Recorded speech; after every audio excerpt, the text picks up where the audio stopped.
Equilibrium पर यह हमारा दूसरा लेक्चर है। इस लेक्चर में हम इक्विलिब्रियम कंडीशंस के बारे में बात करेंगे।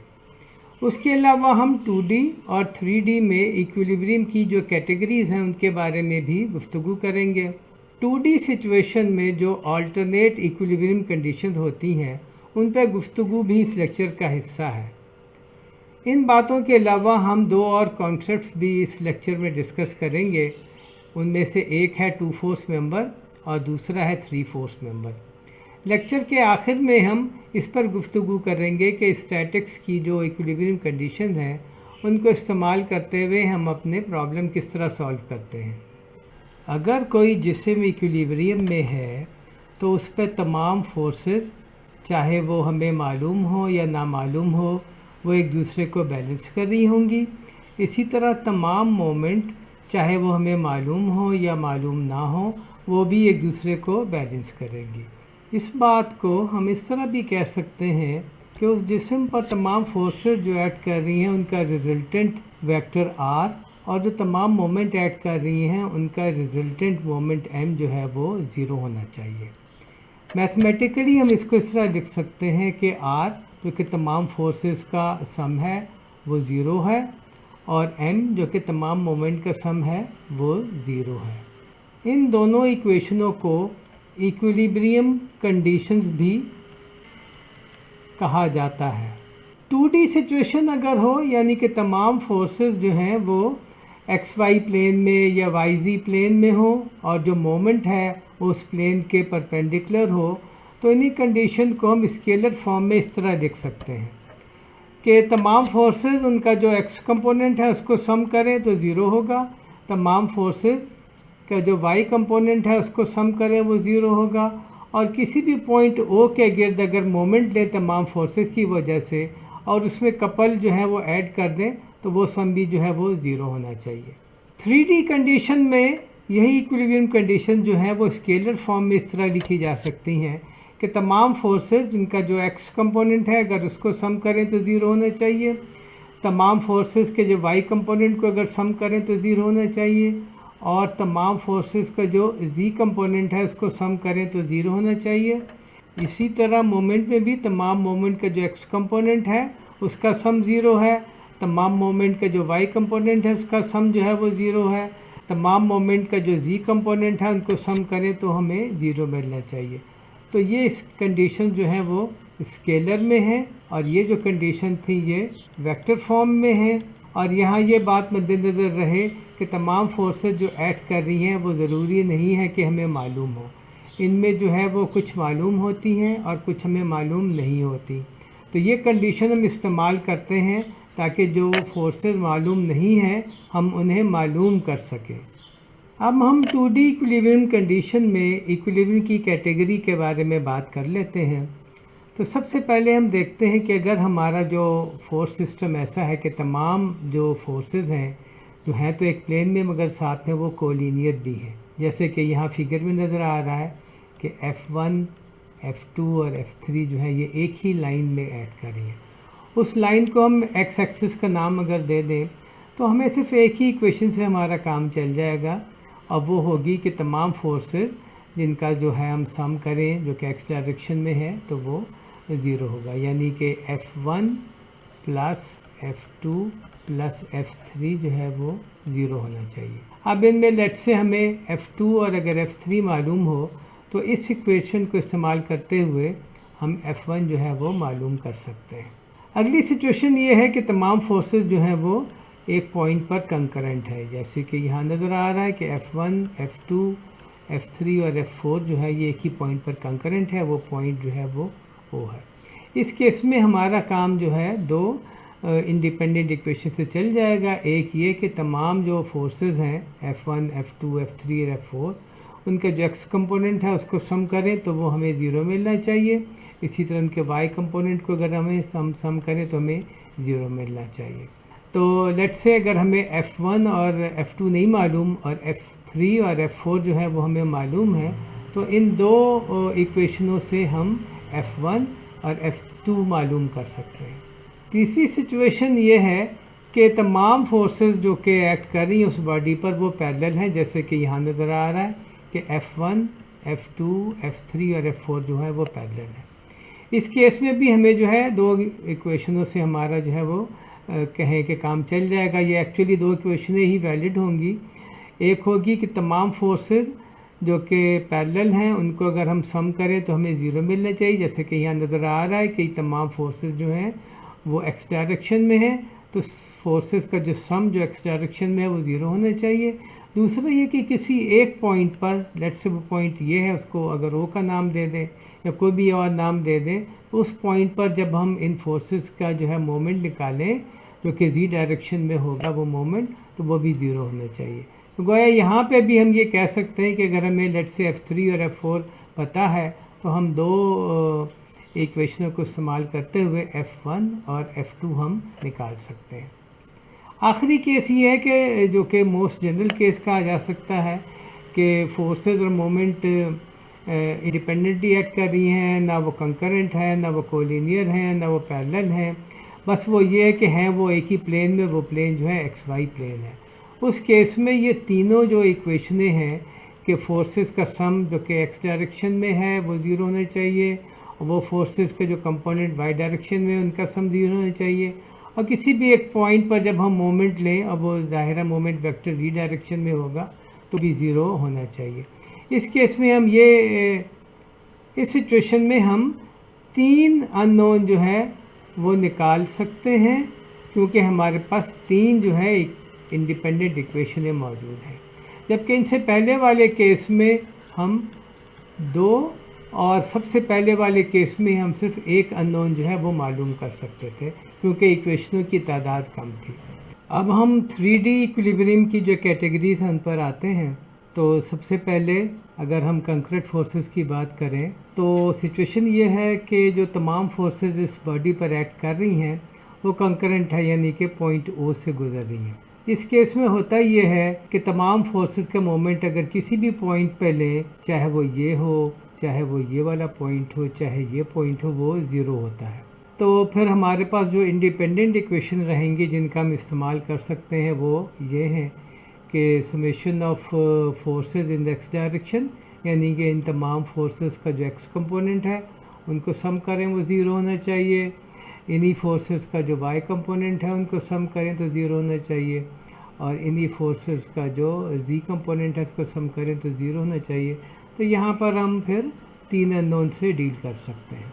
अगला केस ये है कि ये तमाम फोर्सेस जो हैं जो कि इस बॉडी पर एक्ट कर रही हैं वो एक एक्सिस से गुजर रही हैं, यानी कि इस केस में अगर हम देखें कि F1 हो, F2 हो, F3, F4, F5 जितनी फोर्सेस हैं वो एक्स एक्सिस से गुजर रही हैं। तो अगर ये तमाम फोर्सेस एक्स एक्सिस से गुजर रही हैं तो वो एक्स एक्सिस के गिर्द कोई मोमेंट नहीं देंगी, लेकिन वो वाई एक्सिस और जी एक्सिस के गिर्द मोमेंट देंगी।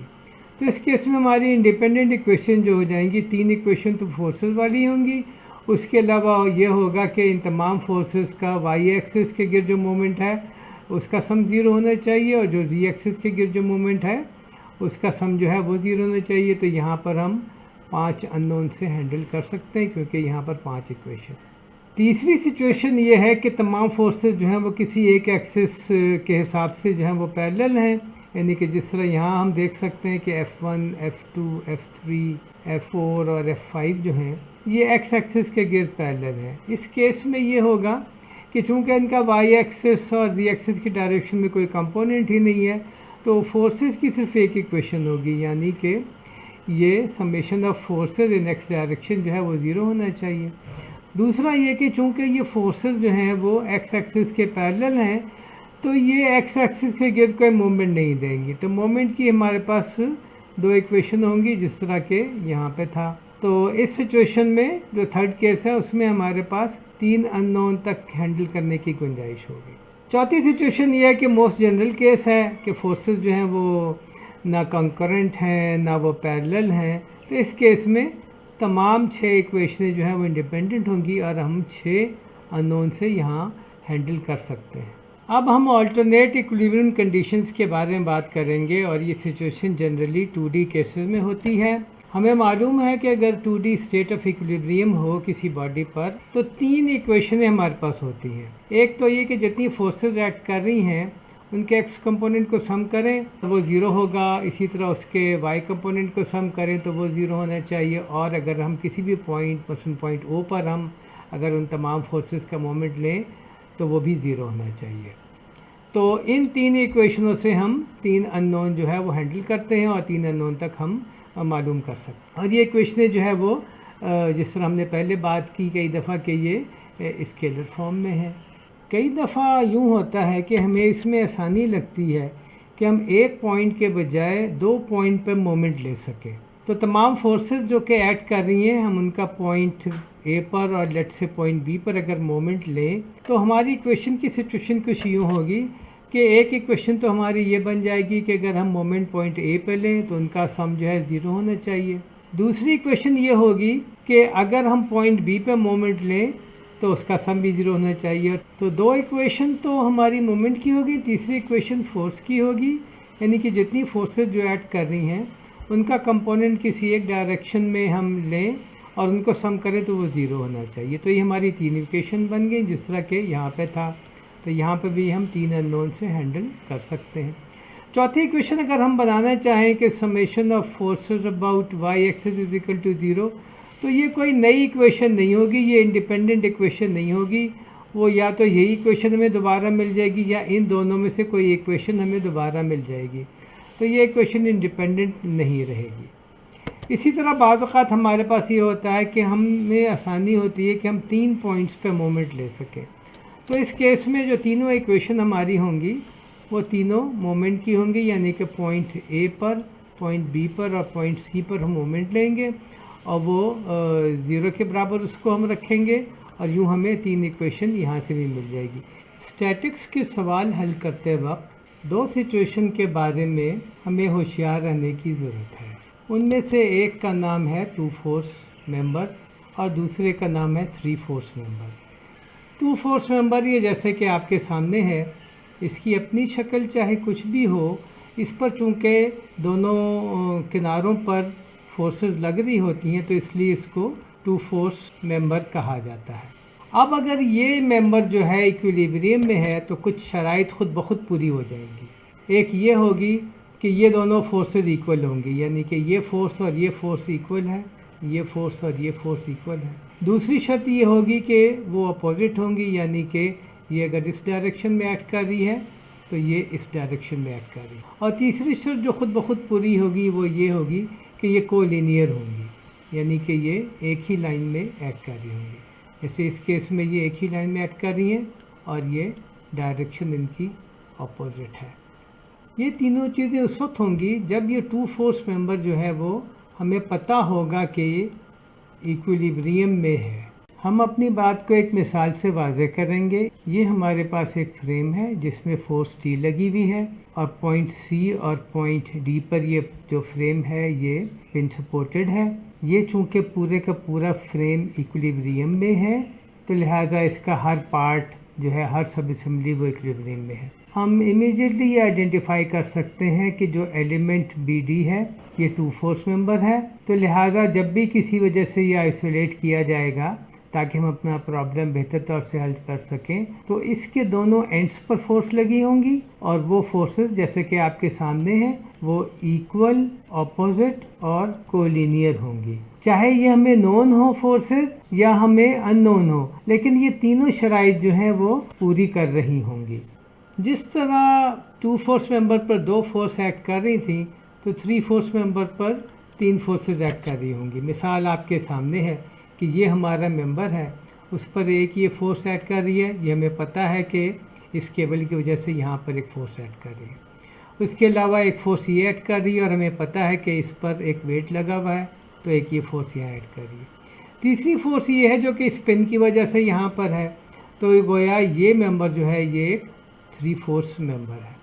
इक्विलिब्रियम में अगर ये मेंबर है तो इक्विलिब्रियम की रिक्वायरमेंट ये है कि जो 3 फोर्सेस हैं ये तीनों की तीनों जो है वो कंकरेंट होनी चाहिए।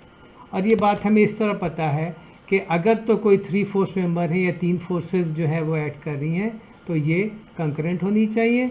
और इनकी वजह से जो ट्रायंगल बनना चाहिए वो ट्रायंगल जो है वो एक क्लोज लूप बनाएगा ताकि समेशन ऑफ फोर्सेस जो है वो ज़ीरो हो सके। तो इस केस में ये फोर्स हमें पता है, ये फोर्स हमें पता है, तो कंकरेंट होने की वजह से हमें इस फोर्स की डायरेक्शन हमें पता चल जाएगी, और चूँकि ज्योमेट्री हमें पता है तो ये एंगल वगैरह हमें पता चल जाएंगे और हमें इस अननोन फोर्स को मालूम करने में आसानी हो जाएगी। तो गोया 2 फोर्स मेंबर और 3 फोर्स मेंबर ये जब भी हमें नज़र आए हम इन पर अपनी नोन जो चीज़ें हैं वो अप्लाई कर सकते हैं, और उस पर जो अननोन फोर्सेस हैं उनको हमें मालूम करने में उन चीज़ों की वजह से काफ़ी आसानी हो सकती है। लेक्चर के आखिर में हम एक दफ़ा फिर बात करेंगे कि स्टैटिक्स का प्रॉब्लम जो है वो सॉल्व करने का तरीका क्या होता है।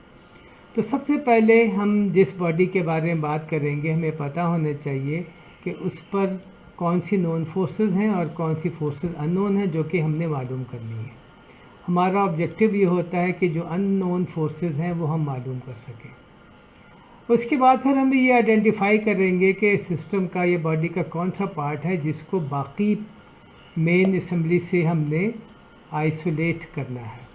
जब हम ये डिसाइड कर लेंगे कि हमने कौन सा पार्ट आइसोलेट करना है तो हम इसको हाइपोथेटिकली आइसोलेट करेंगे और उसकी हम एक फ्री बॉडी डायग्राम बनाएंगे। हम अपने अगले लेक्चर में फ्री बॉडी डायग्राम बनाने के बारे में डिटेल में बात। उस फ्री बॉडी डायग्राम पर हम तमाम नोन और अननोन फोर्सेस और मोमेंट जो है वो हम शो करेंगे ताकि हमें पता हो कि हमने कौन सी फोर्सेस जो है वो मालूम करनी है और कौन सी फोर्सेस जो हैं वो हमें पहले से ही मालूम है।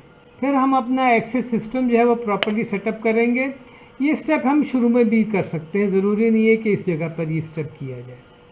ये सब काम जब हो गए, यानी कि हमने नॉन फोर्सेस जो है वो आइडेंटिफाई कर ली, अननोन फोर्सेस आइडेंटिफाई कर ली, नॉन मोमेंट आइडेंटिफाई कर लिया, अननोन मोमेंट आइडेंटिफाई कर लिया, एक्सेस सिस्टम सेटअप कर लिया, फ्री बॉडी डायग्राम बना ली, तब हम जो है वो इक्विलिब्रियम कंडीशन जो है या इक्विलिब्रियम इक्वेशन जो है वो हम अप्लाई करेंगे, जिनके बारे में हम पहले बात कर चुके हैं कि ये कंडीशन या इक्वेशन जो है वो 6 तक हो सकती हैं, मगर मुख्तलिफ़ हालात में इनकी तादाद 5, 4, 3, 2, 1 वगैरह होती है। यहाँ तक जब हम पहुँच गए तो उसके बाद अब सिर्फ ये सिचुएशन रह गई कि मैथमेटिक्स का इस्तेमाल करके हमने अननोन के लिए इन इक्वेशनों को सॉल्व कर लिया और अननोन फोर्सेस जो है अब वो नोन फोर्सेस में कन्वर्ट हो गई। उसके अलावा अगर हम चाहें तो हम अपने इंजीनियरिंग जजमेंट और इंजीनियरिंग इंस्टीट्यूशन से ये देख सकते हैं कि हमारा रिज़ल्ट जो है ये कोई सेंस भी बना रहा है या नहीं बना रहा, तो हमारी इंजीनियरिंग जजमेंट का वहाँ पे फिर सवाल आ जाता है। अगर हमें ये लगे कि ये हमारी इंजीनियरिंग जजमेंट जो है वो तो नहीं बताती कि ये रिज़ल्ट हमारे ठीक है, तो हम अपनी तमाम कैलकुलेशन वगैरह ख़ासतौर पर ये वाला स्टेप दोबारा चेक कर सकते हैं। उम्मीद है आपको ये लेक्चर पसंद आया होगा। हम अपने अगले लेक्चर में फ्री बॉडी डायग्राम बनाने के बारे में डिटेल में बात करेंगे और वहाँ पर हम 1-2 छोटी छोटी एग्जांपल भी सॉल्व करेंगे।